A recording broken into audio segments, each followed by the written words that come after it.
تو ان کو بھی سوار نہیں کرنا، ان کو بھی سوار کرنے سے منع کر دیے. اور ہم نے دیکھا کہ ان کے گھر والوں میں سے ان کی ایک بیوی اور ایک بیٹا جو ہے، بیوی اور ایک بیٹا، وہ ایمان نہیں لے آئے تھے. یعنی ان کو سوار نہ کرنے کا اللہ تعالیٰ نے یہاں پر اشارہ یا حکم بھی دے دیا ان کو. ولا تخاطبنی فی الذین، اور تو نہ بات کرنا مجھ سے، فی الذین ان لوگوں کے بارے میں، ظلموا جن سب نے ظلم کیا. اور ایسے لوگ چاہے وہ تیری قوم میں سے ہیں یا خاص کر اپنے گھر والوں کے ذکر ہو رہا ہے کہ گھر والوں میں سے ان لوگوں کو جن کو سوار کرنے کی اجازت نہیں، ان کے بابت مجھ سے تم سوال بھی مت کرنا، کیونکہ انہوں نے تو ظلم کیا ہوا ہے. انہم مغرقون، بے شک وہ سب غرق کیے جانے والوں میں سے ہیں. فَإِذَا اسْتَوَيْتَ، پھر جب تو بیٹھ جائے، انت و مم آکا، تو اور جو آپ کے ساتھ ہے، یعنی تو اور تیرے ساتھ جو تیرے گھر والے اور دوسرے جو ایمان لے کر آئے وہ بھی، اور باقی بھی جو جوڑا، جو ایک ایک جوڑا جو مختلف جانداروں کا جس کا تم نے کشتی میں سوار کیا، تو جو سارے جب بیٹھ جائیں علی الفلک کی کشتی پر، فقل الحمد للہ، یعنی وہ جب بیٹھ جائیں اور وہ عذاب جو ہے وہ شروع ہو جائے اور وہ کشتی جو ہے وہ تیرنے لگے وہ پانی میں، تو پھر فقل الحمد للہ الذی نجانا، تو پھر تو تعریف کر اللہ کے لیے، الذی نجانا جس نے نجات دی ہمیں، من القوم الظالمین ظالم لوگوں سے. تو پھر تو یعنی تو سے مراد یہاں پر تم سب جو بھی وہاں پر کشتی میں سوار ہوئے وہ تم سب دعا کیجیے اللہ سے، مطلب تعریف کیجیے اللہ کی. فقل الحمد، حمد للہ جو ہے وہ تعریف کے لیے بھی اور شکر کے لیے بھی استعمال ہوتا ہے. تو تم سب جو ہے وہ اللہ کی تعریف کرو یا اللہ کا شکر ادا کرو اس بات پر کہ اس نے تمہیں ظالم لوگوں سے نجات دلائی،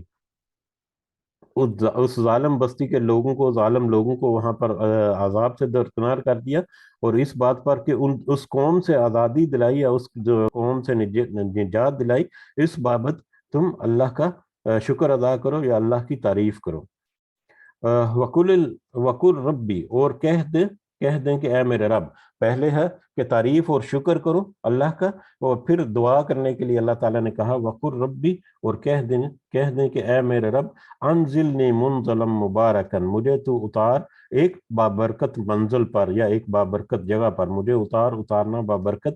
وانت خیر المنزلین، اور تو سب سے بہترین اتارنے والوں میں سے ہے، یا بہترین منزلیں عطا کرنے والوں میں سے ہے، یا بہترین منزلیں عطا کرنے والا ہے. تو پھر اللہ کا شکر اور اس کی تعریف کے ساتھ ساتھ اس دعا بھی کریں کہ اے اللہ ہمیں ایک بابرکت منزل میں اتار. جب کشتی جو ہے وہ بہت بڑا طوفان جو ہے اس میں ہچکولے کھا رہی ہے، کبھی ادھر جا رہی ہے کبھی ادھر جا رہی ہے، تو اس صورت میں تو اپنے مستقبل کے لیے آپ لوگ پھر دعا کرنا کہ اللہ تعالیٰ سے کہ اس کو ایک بابرکت جگہ پر اس کشتی کو اتار جو ہمارے لیے بہترین ہو، ہمارے لیے بابرکت ہو، اور بے شک تو بہترین منزلیں جو ہیں وہ عطا کرنے والا ہے. ان فی ذالک لآیۃ، بے شک اس میں نشانیاں ہیں،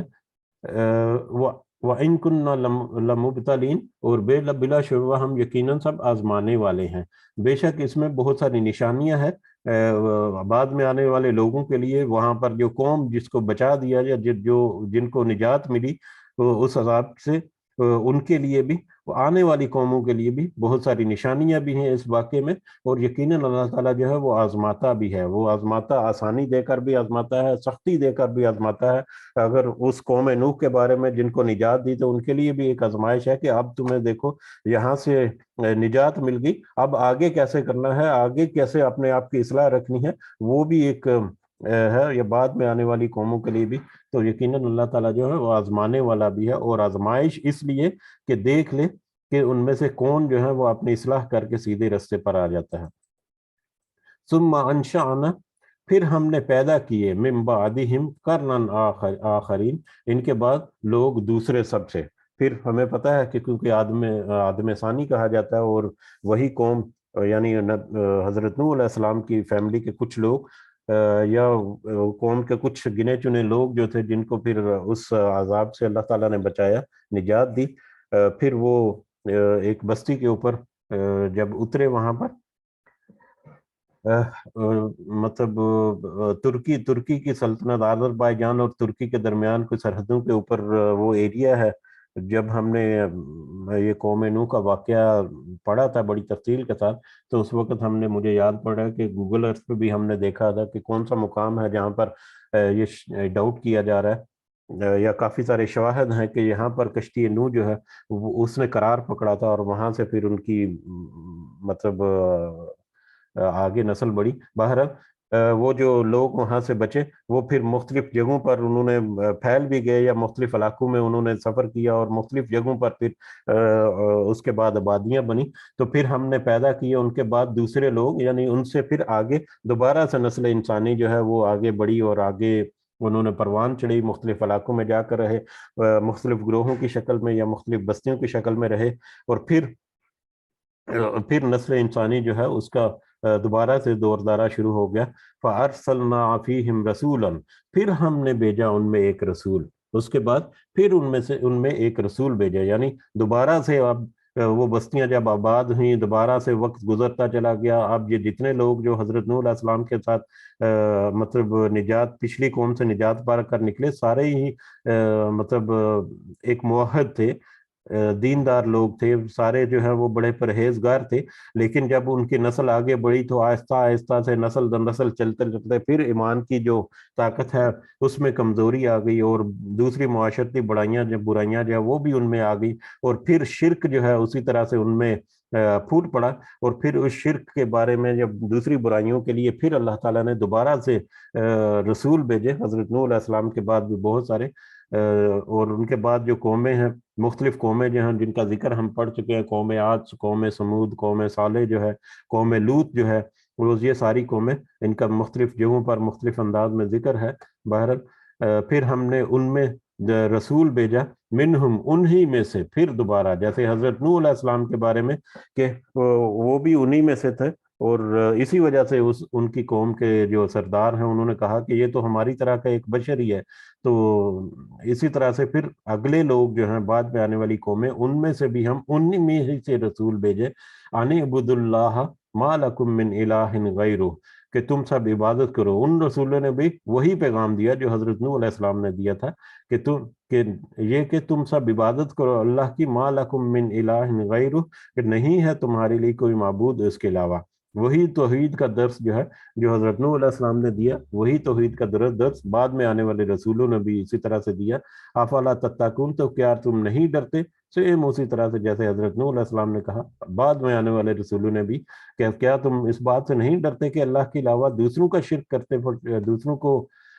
دوسروں کو اللہ کے ساتھ شریک ٹھہراتے پھرتے ہو؟ تو صرف اللہ کی عبادت کرو، اس کے علاوہ کوئی معبود نہیں۔ وقال الملأ من قومه الذين كفروا، تو بعد میں آنے والی قوموں کے بارے میں اب تذکرہ ہے کہ ان کے سرداروں نے کہا، اس کی قوم میں سے جن سب نے کفر کیا، ان کافر قوم کی سرداروں نے کہا، وَكَذَّبُوا، اور جھٹلا دیا، بِلِقَاءِ الْآخِرَةِ، آخرت کی ملاقات کو، وَأَتْرَفْنَاهُمْ، اور ہم نے خوشحال رکھا تھا، فی الحیات الدنیا، دنیاوی زندگی میں، یعنی جو دوسری قومیں ہیں وہ انہوں نے بھی، ان کے جو سردار ہیں انہوں نے بھی اسی طرح سے جھٹلا دیا اپنے ان رسولوں کو، اور آخرت کو بھی جھٹلا دیا، آخرت کی ملاقات کو، یا آخرت میں جو قیامت ہے، قیامت کو بھی انہوں نے جھٹلا دیا، اس کا بھی انہوں نے انکار کر دیا۔ حالانکہ ہم نے، یعنی اللہ تعالیٰ کہہ رہے ہیں، حالانکہ ہم نے ان کو دنیاوی زندگی میں خوشحال رکھا تھا، حالانکہ ہم نے ان کو دنیا میں بہت ساری نعمتیں عطا کر رکھی تھی، اس کے باوجود انہوں نے اپنے رسولوں کو جھٹلا دیا۔ ما ھذا الا بشر مثلکم، اور ان رسولوں نے پھر وہی حضرت نوح علیہ السلام کی طرف پھر کہا کہ حضرت نوح کی قوم کی طرف کہ نہیں ہے یہ مگر ایک انسان ہماری ہی طرح، یہ بھی ہماری ہی طرح کا ایک بشر ہے، یأکل مما تأکلون منہ، کہ یہ بھی وہی کھاتا ہے، وہ کھاتا ہے اس سے جو تم کھاتے ہو، یعنی جو تمہارا کھانا پینا، وَيَشْرَبُ مِمَّا تَشْرَبُونَ، اور وہ پیتا ہے اس میں سے جو تم پیتے ہو، یعنی جس طرح سے تم کھاتے اور پیتے ہو اسی طرح سے یہ بھی کھاتا اور پیتا ہے، یعنی یہ بھی اسی طرح کا رسول ہے، جیسا کہ یہ بھی اسی طرح کا انسان ہے جیسے کہ ہم رسول ہیں، ہم انسان ہیں، جیسا کہ ہم کھانا پینا کھاتے ہیں، کھاتے پیتے ہیں، اسی طرح سے یہ بھی کھاتا پیتا ہے۔ وَلَئِنْ، اور یقیناً اگر اطعتم بشرا مثلکم، ہم نے اطاعت کی ہم نے کہا مانا ایک انسان کی اپنے ہی جیسے ایک بشر کی اگر ہم نے اطاعت کر لی، انکم اذن لا خاسرون، تو یقیناً اس وقت ہم سب خسارہ پانے والے ہوں، تو جو تم سارے خسارہ پانے والے ہو جاؤ گے۔ یہ تو ہماری طرح کا انسان ہے، بعد میں آنے والے نبیوں اور رسولوں کو بھی یہی کہا ان کے سرداروں نے یا ان کی قوم کے لوگوں نے، کہ یہ بھی ہماری طرح کا انسان ہے، ہماری طرح سے ہی کھاتا پیتا بھی ہے، تو اگر ہم اپنی ہی طرح کے انسان کی ایک اطاعت جو ہے وہ شروع کر دیں تو یہ تو خسارے کا باعث بنے گا۔ خسارے کے بعد دنیاوی اعتبار سے وہ دیکھتے تھے، ان کی آنکھ جو ہے وہ صرف دنیا کا فائدہ ہی دیکھنے والی تھی، اور دنیاوی اعتبار سے کہ اگر ہم اس کی باتوں کے پیچھے لگ گئے تو ہو سکتا ہے ہمیں اپنے آباء و اجداد سے ملی ہوئی یہ بت پرستی جو اس کو چھوڑنا پڑے، ہو سکتا ہے کچھ دوسرے کمپرومائزز کرنا پڑے، جو بھی ان کے مختلف قوموں کے وتیرے رہے ہیں، ان کے مال جو ہے اس میں کمی آئے گی، اس توحید کے اوپر یا اس ایمان کے تقاضوں کے اوپر عمل کرنے سے دنیاوی معاملات میں ان کو خسارہ ہوگا۔ تو انہوں نے یہی دیکھا کہ اگر ہم نے اس کی بات مان لی تو ہمیں بہت کچھ چھوڑنا پڑے گا، بہت کچھ کمپرومائز کرنا پڑے گا، اپنے بتوں کو بھی چھوڑنا پڑے گا، اپنے اولیاء اللہ کی جو پوجا کرتے ہیں یا عبادت کرتے ہیں اس سے بھی ہٹنا پڑے گا، دنیا کے معاملات میں بھی اپنی کچھ اصلاح کرنی پڑے گی، تو ہمیں تو خسارہ ہی خسارہ ہوگا۔ تو اسی کو خسارے کو انہوں نے سامنے رکھ کر کہا کہ اگر ہم اپنے ہی جیسے ایک انسان کی اطاعت کر لی یا اس کا کہنا ماننا شروع کر دیا تو ہم یقیناً خسارے میں تم پڑ جاؤ گے۔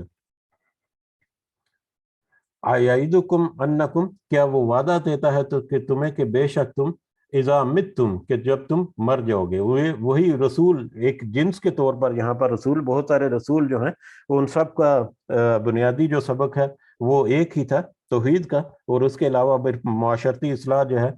قوموں کے مطابق وہ بھی تھی، اور پھر قیامت کے بارے میں بھی تذکرہ تھا، اور مرنے کے بعد دوبارہ زندگی کا بھی۔ تو انہی چیزوں سے، توحید سے انکار کیا انہوں نے، قیامت کا انکار کیا، مرنے کے بعد دوبارہ زندہ ہونے کا انکار کیا، یہ ساری چیزیں تقریباً مشترک تھی سارے نبیوں میں، اسی لیے کہہ لیں کہ وہ سب کو ایک ہی جگہ پر جمع کر کے یہاں پر ذکر ہو رہا ہے کہ کیا وہ رسول جو ہے وہ وعدہ دیتا ہے تمہیں، انکم اذا متم، کہ بے شک تم جب مر گئے، وکنتم ترابا وعظاما، اور جب تم ہو گئے مٹی اور ہڈیاں، جب تم مر جاؤ گے اور مرنے کے بعد تم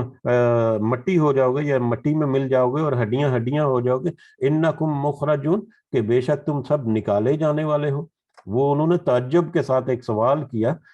کہ کیا یہ رسول جو ہے یہ تم سے یہ وعدہ کرتا ہے کہ تمہارے مرنے کے بعد جب تم مٹی ہو جاؤ گے اور ہڈیاں ہڈیاں ہو جاؤ گے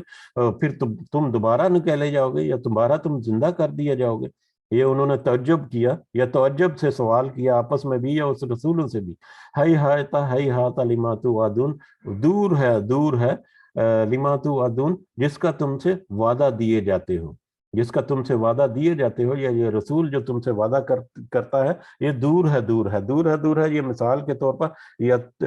مطلب اس میں شدت پیدا کرنے کے لیے کہ دور دور تک گمان نہیں کہ یہ وعدہ تمہارا جو ہے یہ پورا ہو جائے۔ ان ہی الا حیاتنا الدنیا، نہیں ہے وہ مگر ہماری دنیاوی زندگی، نموت، ہم مرتے ہیں، ونحیا، اور ہم جیتے ہیں۔ یہ تو ہماری دنیاوی زندگی کا ایک قانون ہے کہ ہم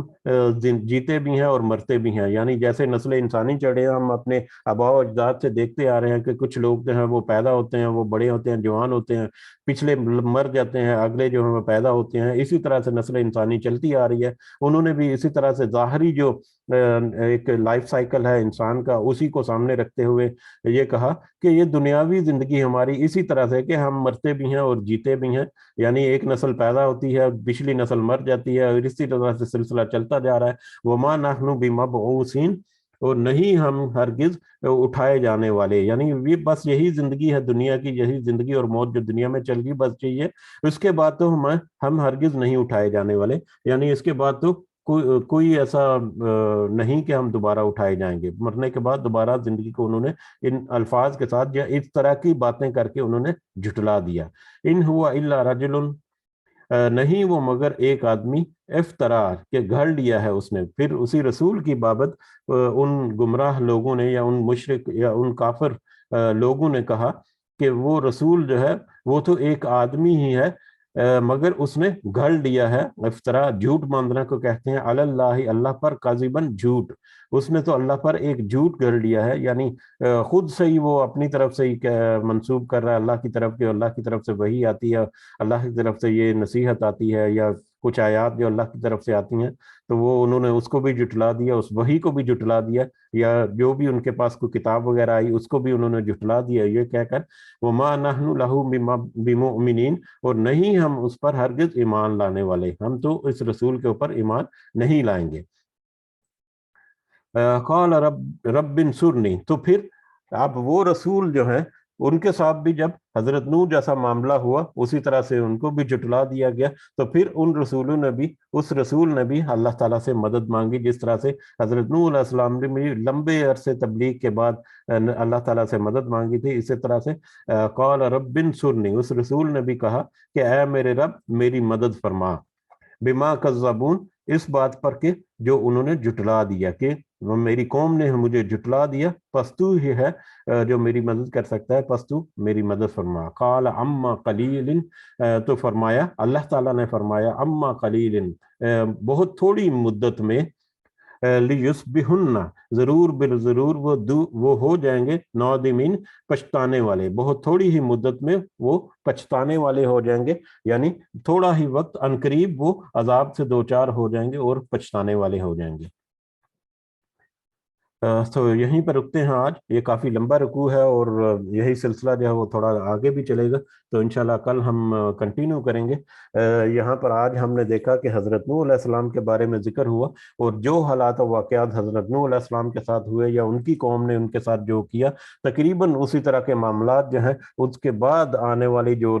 رسول تھے ان کے ساتھ بھی انہوں نے کہا، اسی طرح سے انہوں نے بھی قیامت کے بعد کی زندگی، قیامت کو جھٹلا دیا، موت کے بعد دوبارہ اٹھنے کو بھی جھٹلا دیا، اور ان رسولوں کو بھی جھٹلا دیا، اور ان کو بھی اپنے ہی مثل ایک انسان جو ہے وہ قرار دیا۔ اس میں تو کوئی شک نہیں کہ وہ انہی کی مثل ایک انسان تھے، لیکن ایک وحی کی صورت میں جو ان کی ایک فضیلت اور برتری حاصل تھی، اس برتری کو انہوں نے قبول نہیں کیا، اس برتری، وہ برتری ان سے ہضم نہیں ہوئی، جس کی وجہ سے پھر وہ گھاٹے میں رہے، اور پھر ان کو پھر عذاب بھی آتے رہے۔ بہرحال اسی موضوع کو ہم لے کر چلیں گے کل اگلی آیات کی طرف۔ اللہ تعالیٰ سے دعا ہے کہ ہم جو سمجھ رہے ہیں اس میں سے جو نصیحت کی باتیں ہمارے لیے ضروری ہیں وہ ان کو اللہ تعالیٰ ہمارے دلوں میں سرایت کر دے، اور ہماری عقل اور شعور میں اس کا ایک پرنٹ جو ہے وہ ڈال دے، تاکہ ہم اپنی اصلاح کر سکیں۔ اللہ تعالیٰ سے دعا ہے کہ اللہ تعالیٰ ہمیں اس میں استقامت بھی عطا فرمائے، اور اس کے ذریعے سے ہمیں اپنی اصلاح کے ساتھ ساتھ دوسروں کی اصلاح کرنے کی بھی ہمت و توفیق عطا فرمائے۔ آمین یا رب العالمین، وما علینا الا البلاغ المبین۔ جی کچھ پوائنٹ آپ ایڈ کرنا چاہ رہے ہیں تو آپ کر سکتے ہیں۔ جزاکم اللہ خیرا کثیرا۔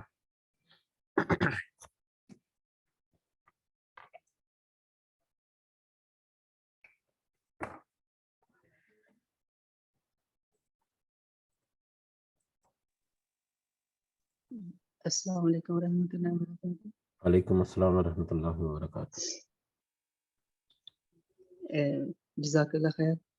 یہ میں نے پوچھنا تھا کہ یہ خشوع کے بارے میں پوچھنا تھا کہ یہ قرب قیامت کہتے ہیں کہ یہ خشوع اٹھا لیا جائے گا۔ خشوع، خشوع، خشوع، یہ خشوع و خضوع جو ہوتا ہے، عاجزی جو ہے۔ جی جی، یہ جو اس سورہ مبارکہ کی پہلی ہاں دوسری آیت ہے، دیکھیں الذین هم فی صلاتہم خاشعون۔ دیکھیں یہ ساری چیزیں جو ہے یہ تو اللہ تعالیٰ کی طرف سے، مطلب ایک حساب سے مخلوق بھی ہیں۔ اللہ سے دعا کرنا جو ہے یہ بھی اللہ تعالیٰ کی طرف سے ایک نعمت ہے۔ تو یہ نعمتیں جو ہے یہ تو مطلب ہیں، جو میری انڈرسٹینڈنگ ہے تو یہ نعمتیں جو ہیں یہ تو مغفرت طلب کرنے کے لیے ہیں، تو اور مغفرت جو ہے اسی وقت تک طلب ہو سکتی ہے، یا اس کی دعا جو ہے اس وقت تک قبول ہو سکتی ہے جب تک مہلت ہے۔ تو جیسے ہی قیامت جو ہے وہ شروع ہوگی تو مہلت تو ختم ہو گئی، تو مہلت، اس مہلت کو حاصل کرنے کے لیے یہ خشوع ہے، خضوع ہے، عاجزی ہے، یہ سارا کچھ ہے۔ اور اس کے بعد جو معاملات ہیں اگر اس کنسیپٹ میں ہے تو یقیناً یہ ختم ہو جائے گا، کیونکہ اس وقت وہ خود ہی لوگ عاجز ہو جائیں گے کہ اب ہم سرنڈر کر دیں گے، خود ہی یہ حالات جب دیکھیں گے تو خود ہی وہ سرنڈر کرتے پھریں گے، لیکن اس وقت تو مہلت جو ہے وہ تو ختم ہو جائے گی۔ تو اس اعتبار سے دیکھیں اگر جیسے میں یہ اللہ تعالیٰ ادھر نا یہ بہت ہی یعنی ہمارے لیے ایک یہ